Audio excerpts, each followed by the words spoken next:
The Supreme Court's ruling reignites the affirmative action debate in Michigan. Plus, last-minute filing sets up some pretty interesting races for Congress and state offices. Also coming up, a big visit from Washington and more fighting over education in Lansing. It's stories making news across the state. MiWeek starts right now.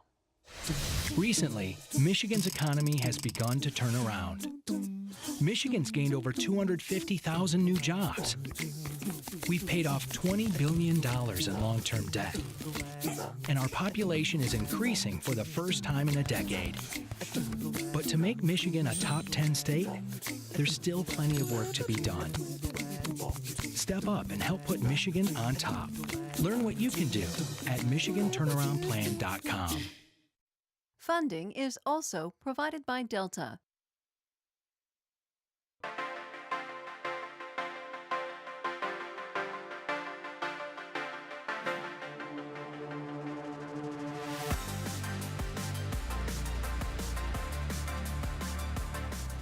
Hi there, and thanks so much for joining us for MiWeek. I'm Christy McDonald. We have lots to get to this week. The Supreme Court upheld Michigan's Prop 2, the ban on using race in admissions decisions at Michigan's public universities. How this changes the affirmative action debate in our state is coming up tonight. Also this week, U.S. Treasury Secretary Jack Lew is in town. We'll take a look at what this could mean for federal support in Michigan. Plus, a potential problem for the grand bargain in Detroit's bankruptcy. And we'll head to Lansing and look at the latest battle over failing schools. But we do start tonight with what is sure to be a pivotal election year. Clerks' offices around the state were pretty busy on Tuesday. It was the deadline for candidates to file for this election. We have some pretty interesting congressional races shaping up. Plus, the Democrats are hoping to gain control of the state house this year. And we'll go local to Wayne County and the executive race that has some surprises there. And that's where we begin tonight with our contributors, Nolan Finley of the Detroit News, Stephen Henderson of the Detroit Free Press. Gentlemen, this is shaping up to be quite an election year. I mean, just looking at the congressional races, we have the vacancies on one hand, and then you have now some incumbents that are facing some pretty tough battles. Yeah, it's the most intensely competitive congressional races we've seen here since the early 90s. It's, 4 open seats and an open Senate seat. It's, it really is living up to its billing, I think. And a potential for a lot of turnover and quite a different looking congressional delegation for Michigan. And how does that translate into what kind of, what can we see happen for our state? Well, it'll get younger, right? For starters, we've got some pretty senior members of our delegation who are saying that, they're leaving. They'll be replaced by new, younger people who won't have as much influence at first, in Washington as they do now. But I actually think that's probably a good thing. I mean, you need to refresh the pool more frequently, I think, than we do or than we have recently here in Michigan.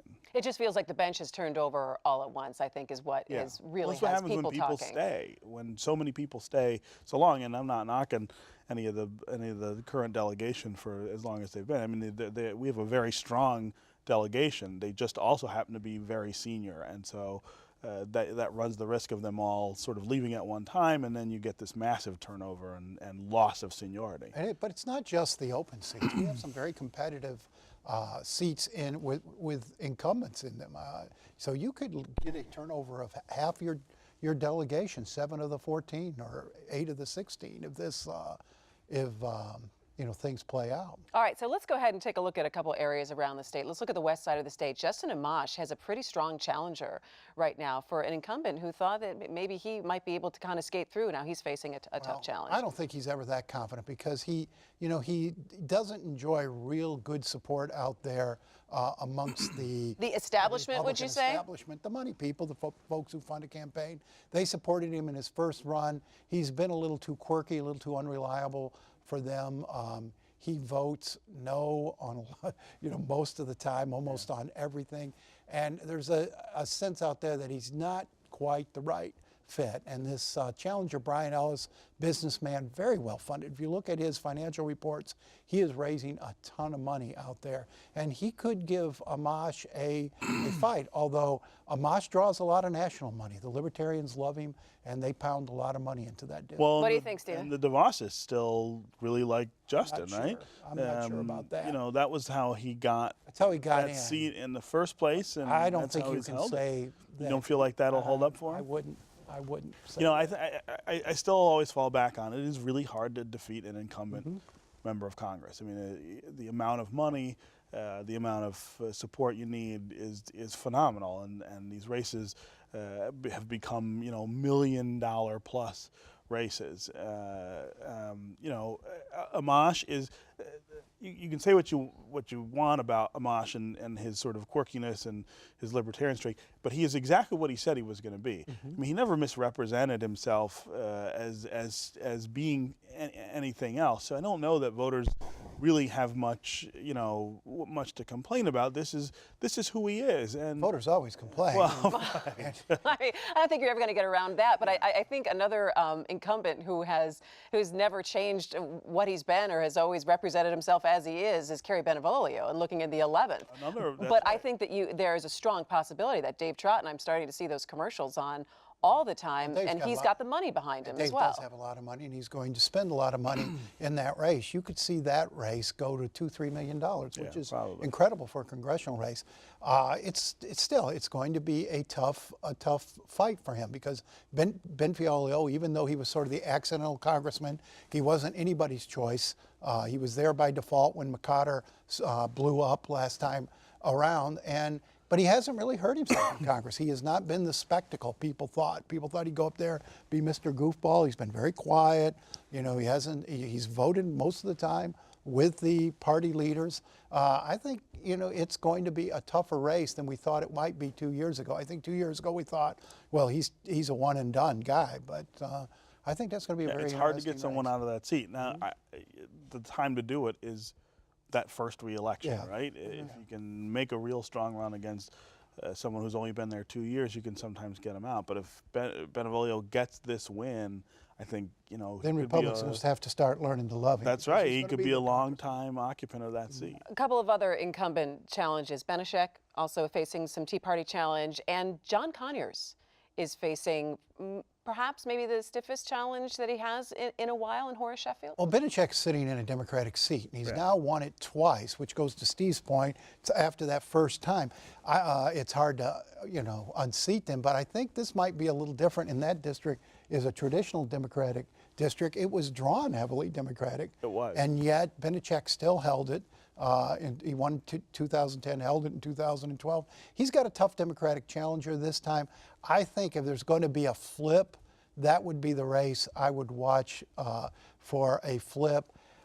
John Conyers, I'm not sure Horace Sheffield is willing to raise and spend the sort of money it's going to take to defeat him. What sort of money is that? I would think you'd have to spend $1 million, $1.5 million in Yeah, that race. probably. And I don't think he's prepared. I don't to think he can raise get that much.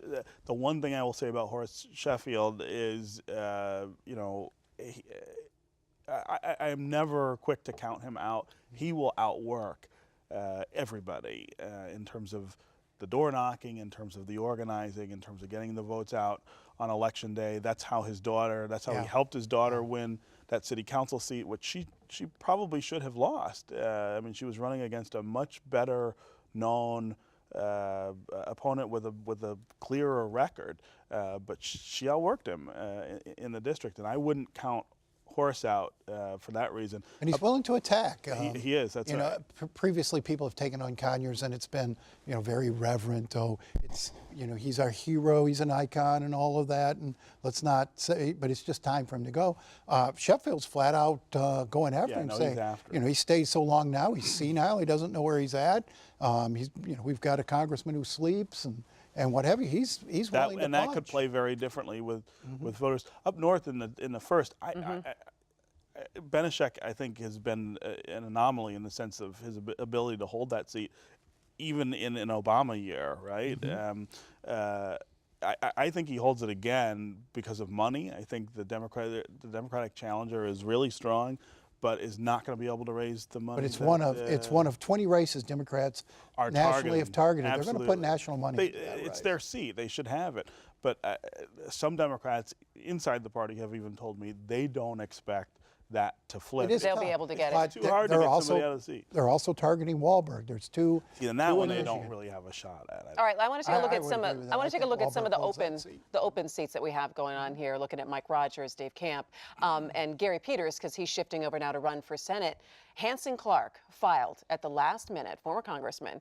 Has My that neighbor. and your and your neighbor? So maybe you have some insight on how that changes the race for that seat. I have not been able to make much sense of that race. You've seen people come in and out of it for several months, or say they were in and out of it. Burt Johnson, state senator, who ran against Conyers last time, switched and says he's going to run in this district this time. Now he says he's not running. He's going to run for state senate again, and I think it's because the field's really crowded with people who can't draw enough distinctions among themselves. I mean, they're all pretty. So does that evenly push a former qualified. congressman though ahead? Well, I don't know. I don't The know. question is, does Hanson Clark have sort of the advantage of incumbency, given that he held that seat, lost it when it was got redrawn? But he still, Hanson Clark's got a lot of support in that district, He does. particularly the suburban portions of it. It's a well-known name. I think he's got to be considered the favorite there. Brenda Lawrence is going to be tough, of course. Yeah. She comes from a good base, and then Rudy Hobbs is the other one, I think, who has a pretty good chance, a state lawmaker from Detroit who's been working this for a long time. The thing in that district that was interesting last time when it was Hanson Clark against Gary Peters, Hanson lost pretty handily, but if you looked at just the city of Detroit, he killed Gary Peters. I mean, he really, really crushed him, and he has a lot of Detroit support. This could end up being another instance of city versus suburb in a district that encompasses part of the city and a lot of the suburbs. But this time what's different is the candidates will all be African American. Right. And this may be where you see the African American support in the suburbs, in Oakland County and Southfield in particular, sort of assert itself as wanting somebody who's not from the city to represent them in Washington. All right, in the short time that we have left, I want to take a look at a couple of things. I want to take a look at the state house races. Democrats are gunning to get a majority in the state house. They said they're fielding candidates in all 110 races. And plus you have some open seats up for grabs because of term limits. How possible is that, Nolan? Do you believe that Democrats will be able to take the majority? Very slim in a midterm election that's reading at this moment like it's going to be a good year for Republicans. I think it's going to be hard. They may turn some seats. I don't think they take a majority. They'll get closer, but they'll get a little closer, but I don't think they take a majority. In fact, it may go the other way.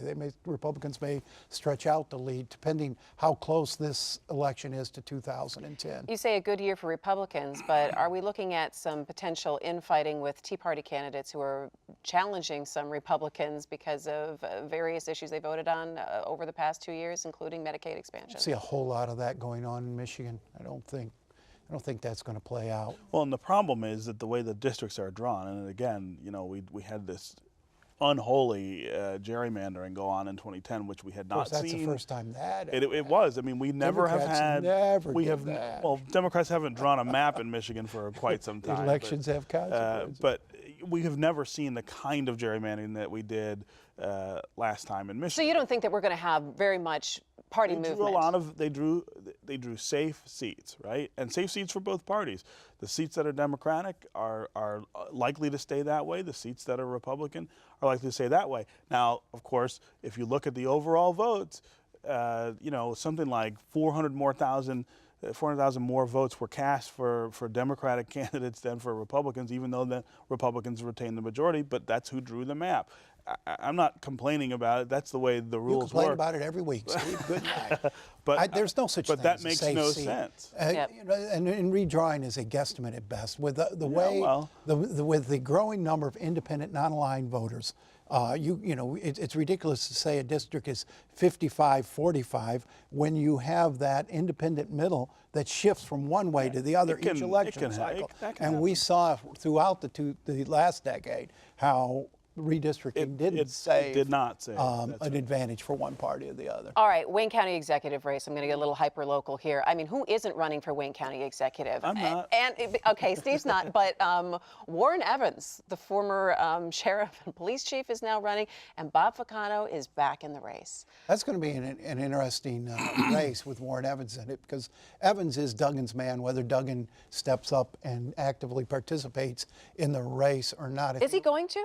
I don't know. I mean, his position's a little odd being under the emergency manager law still, but he could. I mean, it wouldn't surprise me.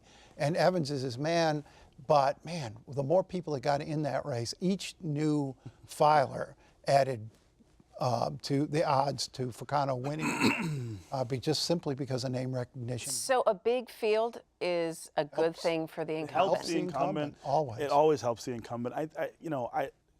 I am surprised to see Warren Evans in that race, if not for the Duggan factor. I think that's what that is about. I think the mayor feels like he needs more of a partner at that level, and he's looking toward, not now, but 2015 or 16 when he really does have control over the entire city. I would be shocked if he didn't really come out and try to help. Yeah, if he got him in, he's going to have to get him elected. Yeah. And that'll be interesting. And then this whole boss Mike persona will be, that's how he does interesting to watch. All right, well, let's move on. The U.S. Supreme Court upheld Michigan's proposal 2, the ban on affirmative action this week, saying voters had the right to decide these types of issues. There has been strong reaction on both sides. Will this ruling actually change anything in Michigan? Nolan, let me start with you. Well, no, because we've been living under this law since 2006. Since 2006. What it may change is bringing these universities to the reality that they have, if diversity is a goal, a mission, a worthwhile thing to pursue, then they're going to have to do it in ways other than simply front-loading the admissions process with applicants who are admitted largely because of race. The Supreme Court said you can't do that anymore. And, the universities have to sort of come to the reality that this isn't just about the numbers you let in. It's the numbers you retain. And minority student retention rate at Michigan colleges is abysmal. At the University of Michigan, which has the best, only 77% of African Americans graduate compared to over 90% of whites. If you start working on retention, you've gone a long way to resolving your diversity process. Also, they have to do more work up front. This is a failure in large part of the public school system not producing enough qualified applicants. Public schools failing African American children across the country, but particularly in Michigan. Do you agree with what Nolan said? I agree with some of it. I mean, I think the retention issue is not about qualifications.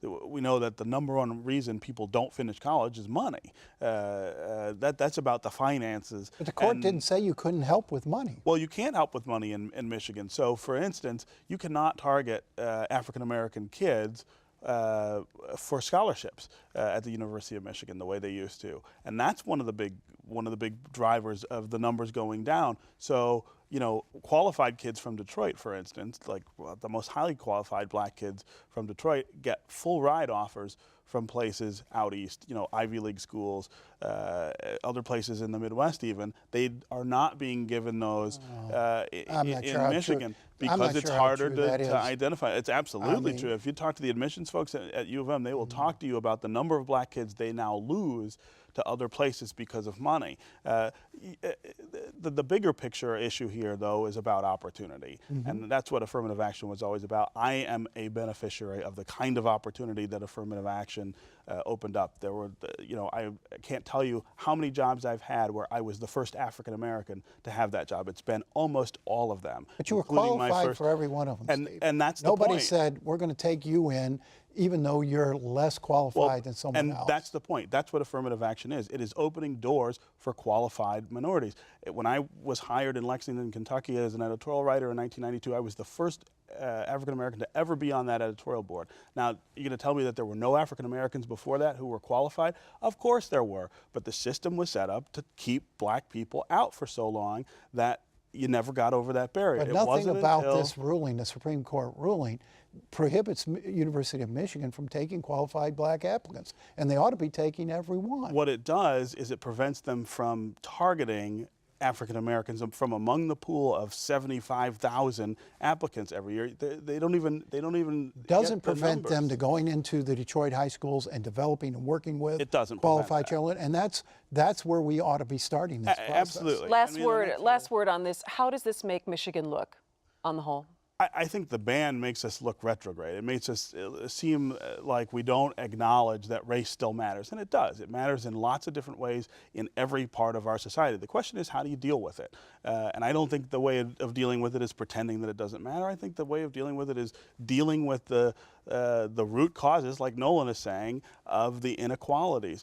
Affirmative action is something of a distraction from that, but it's a necessary distraction until we can get to the point where we fix the other problem. All right, it's time for a look at some quick headlines.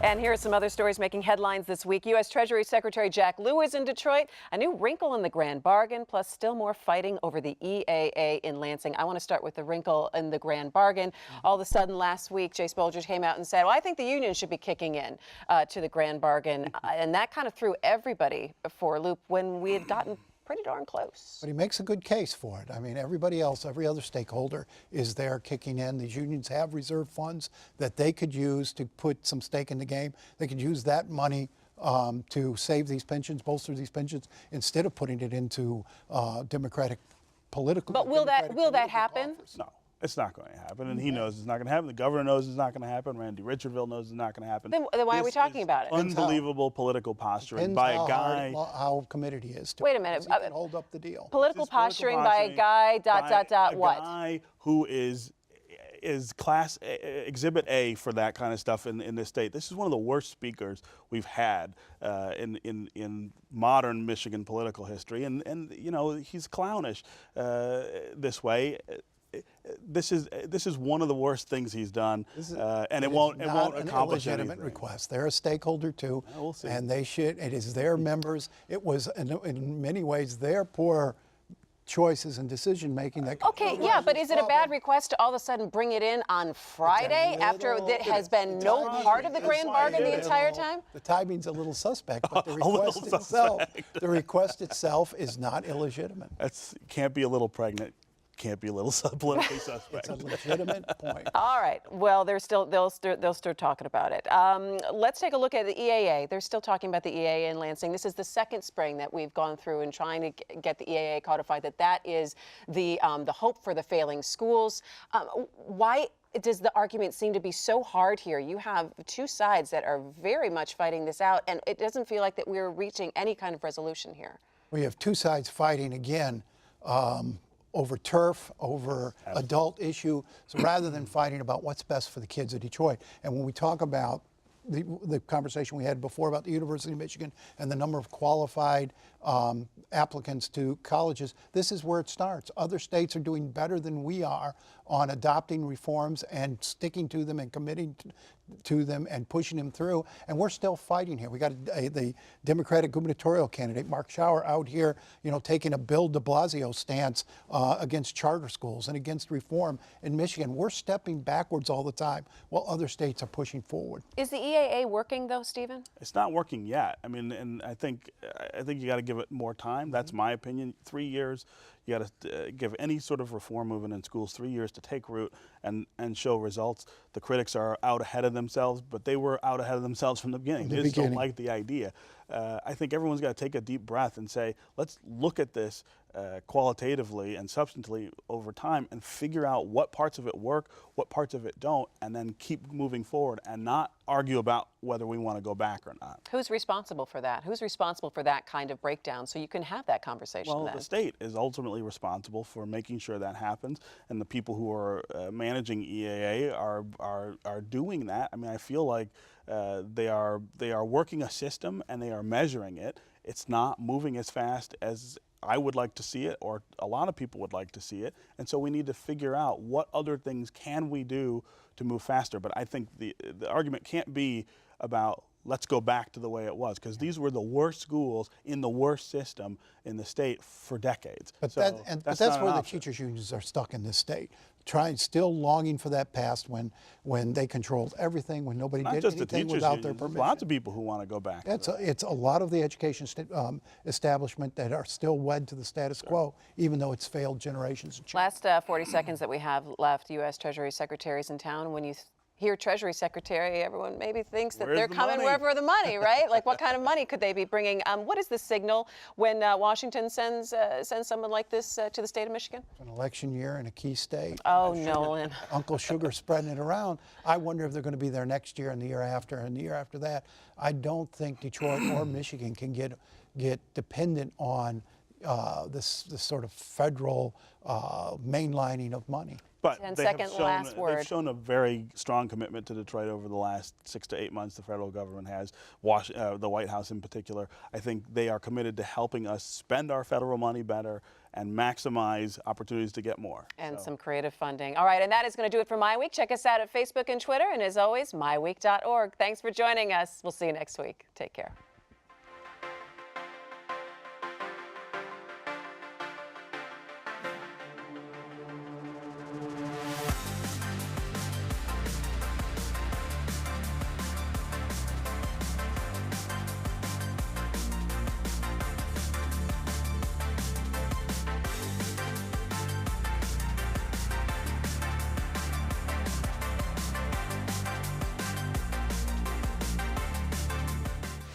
Recently, Michigan's economy has begun to turn around. Michigan's gained over 250,000 new jobs. We've paid off $20 billion in long-term debt. And our population is increasing for the first time in a decade. But to make Michigan a top 10 state, there's still plenty of work to be done. Step up and help put Michigan on top. Learn what you can do at MichiganTurnaroundPlan.com. Funding is also provided by Delta.